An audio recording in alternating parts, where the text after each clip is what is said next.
On the 524th day of the war in Ukraine, the fighting was concentrated in these areas.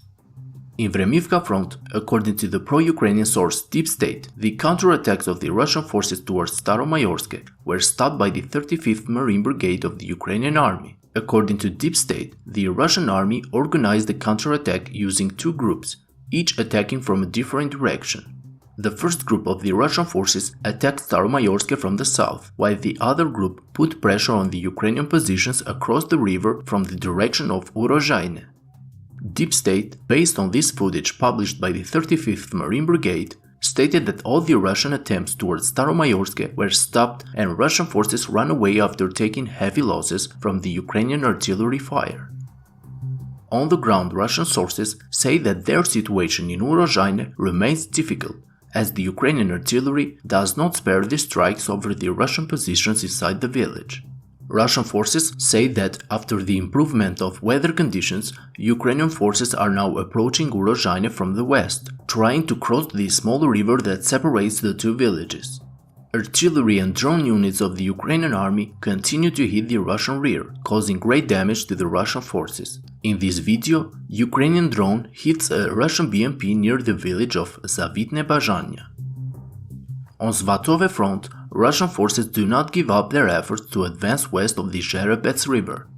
While southwest of Svatove, Russians were almost completely pushed back by the Ukrainian forces, it seems that this time they are trying to advance a few kilometers further north near Berestove.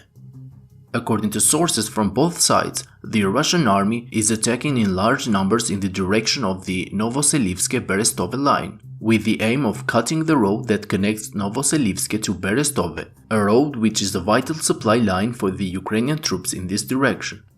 Until now, based on the reports of the General Staff of the Armed Forces of Ukraine, despite the difficult situation, the Ukrainian troops have managed to hold their ground, as the Russian advance has also been stopped even in the direction of Novoselivske, where Russian troops have been trying to take the settlements for over 3 weeks now. Further south, towards Serebrianka's forestry, this situation can be best described by this geolocated video. Both sides fight for the control of the trenches inside the forest. The Russian forces are trying to push south, but the Ukrainian defenders, supported by artillery fire, have prevented them from making any significant gains. On Donetsk front, during the last 24 hours, Russian forces launched a series of attacks in several directions of the front line. Ukrainian sources reported that Russian troops, supported by artillery, attacked in the direction of Marinka and Pobieda, but failed to advance towards the Ukrainian positions. Other attacks were reported during the early hours of the morning in the direction of Avdiivka, where Russian troops attacked from their positions in Vodiane, pushing north towards Sivierne. Here, Ukrainians used cluster munition to successfully stop the Russian advance. In Zaporizhzhia front, the situation has been calm during the last few days, but today Russian sources reported that Ukrainians started to test the Russian positions northeast of Robotine, conducting reconnaissance operations.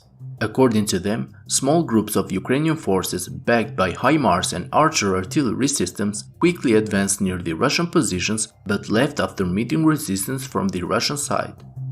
Friends, if you like my daily updates, I kindly ask you to hit the like and subscribe buttons, as this will greatly help the channel to reach a wider audience. That's all for today's update. Thank you to my Patreon supporters and have a great day.